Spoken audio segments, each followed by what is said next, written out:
Hey everyone, and welcome to This Explainer. If you're a DevOps engineer or a developer, you know the drill. Getting a successful chart output or passing a unit test on your local machine, yeah, that's just not going to cut it for an AI production release. A Spring Boot process could literally start up with the wrong commit, an unreachable vector provider, or volatile memory, and you might not even realize it until everything's on fire. So, today we're putting AI fabric operations under the microscope. Take a look at the whiteboard here. We're moving away from that cozy, local testing optimism where everything just miraculously works, and we're stepping into the rigorous, sometimes harsh reality of production environments. Let's quickly run through the agenda for this explainer. We're going to cover real release readiness evidence, proving exact artifact identity, independent dependency readiness states, state ownership and bounded retention, validating provider credentials safely, and finally, keyless versus live keyed evidence. Let's dive in. Okay, Section 1, Real Release Readiness Evidence, moving beyond the myth of the passing unit test. So there's this really dangerous myth out there. The myth that passing unit tests or getting a single successful LLM response means your release is good to go. But let's be real. The reality is that a true production release requires concrete, undeniable evidence. We need to see exact artifact identity, reachable dependencies, durable state, and properly configured providers. Because honestly, an application can absolutely ace a unit test, but still start up in production with an unreachable vector provider or an accidentally disabled generation provider. And that's a nightmare we want to avoid. Moving right along to Section 2, Proving Exact Artifact Identity, aligning Git commits, image revisions, and runtime health. Look, we all love saving time on builds, right? But skipping tests at this stage, using that familiar skip tests flag, that is absolutely forbidden in a production build. No exceptions. The evidence of your normal test suite passing has to be inextricably linked to the exact artifact you are about to deploy. So how do we actually prove this? Your deployment evidence must actively compare the expected Git commit, the image revision, and the runtime health commit. Your build needs to explicitly receive the source commit and branch. And please, whatever you do, do not copy the entire .git directory into the image. Keep it clean.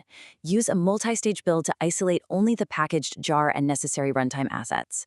Plus, for strict security, make sure that container runs as a dedicated non-root user. Just remember, a mutable branch name alone, that is not deployment identity. All right, Section 3, Independent Dependency Readiness States. Why actuator health is not enough. Now, actuator health is great, but it generally just answers one simple question. Is the Spring Boot process alive? True application readiness, on the other hand, goes way further than that. It proves each required dependency independently. Think your vector storage or your embedding models. The absolute most important thing here is that one failing dependency must not erase or hide the diagnostics for the others. When you're exposing these readiness diagnostics, you've got to keep your secrets safe. It's totally fine to expose safe counts, provider names, transport protocols, and storage implementations. But, and this is a big but, absolutely never expose an API key, a password, a raw prompt, or any PII to your logs or health endpoints. Lock those down tight. Also, just a quick note, an explicitly disabled optional generation provider is fundamentally different from a failed required provider. Your diagnostics need to clearly reflect that nuance. This brings us to Section 4, State Ownership and Bounded Retention, knowing what survives a restart and what gets cleaned up. Take a look at the state ownership matrix on the whiteboard. This is your operational blueprint. It classifies exactly what state has to survive a restart versus what routine maintenance is actually allowed to delete. Notice how your source rows in the AppDB and your derived vectors in Qdrant, those must remain present and retrievable. They are preserved. But ephemeral data, like old chat conversations and completed migration records, those can be safely purged once they hit their expiration cutoffs. So let's talk about the restart proof. This should exercise your actual persisted states sequentially, rather than just reseeding everything before checking. First, you seed the application data, migrate it, index the evidence, and store a chat turn. Second, you record your readiness and vector counts. Third, you literally stop and restart that exact same container configuration while retaining your DB and Qdrant volumes. And finally, you prove that the runtime commit hasn't changed, the source rows are still there, the vectors are retrievable, and that your golden RAG scorecard still passes with flying colors. And listen, retention is not a general reset button, okay? It systematically cleans up expired ephemeral records while rigidly preserving your core business truth. When you trigger that routine operational cleanup endpoint, it goes in and deletes the expired chat sessions and those old migration records. But crucially, you then have to prove that the application source rows and your reusable vector evidence remain completely intact. The system should hand you a clean response reporting the counts before the operation, what was removed, and the counts right after. Moving into Section 5, validating provider credentials safely. Failing fast is a successful safeguard. Check out this config snippet. Let's say OpenAI is selected as your generation provider. If your OpenAI API key is missing or invalid, what happens? The application startup must fail immediately. Boom, done. It absolutely cannot wait for a user to send a prompt just to discover that the integration is fundamentally broken. This failure matrix really drives the point home. Failing fast is crucial. A missing credential that crashes the startup prevents a broken deployment from looking healthy right up until that first user request hits it. If vector storage is unreachable, it needs to explicitly report a vector dependency failure.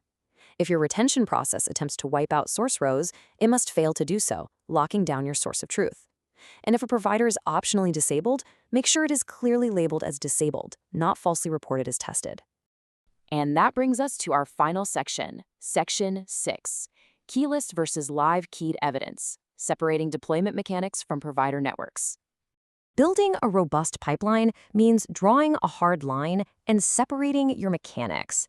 You have to completely prove your application's logic, its state machines, and its persistence contracts locally without a cloud key before you ever test the live network path.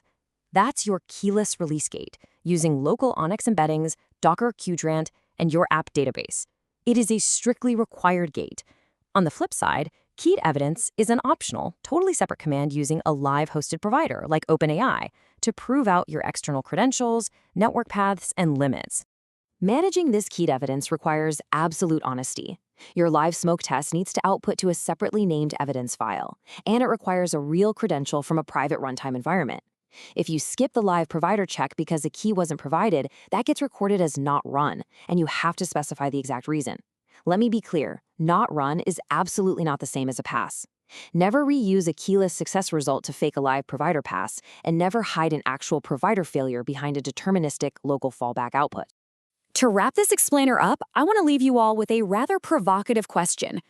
If your deployment skipped the live LLM test, but your tests passed locally, how do you mathematically prove your production AI features will actually function in the real world? Remember, release readiness is about concrete evidence, not blind optimism. Are you truly ready to expose your deployment's true posture before your users depend on it? Really think about that as you design your next AI fabric pipeline. Thanks so much for joining me today, and I'll see you in the next one.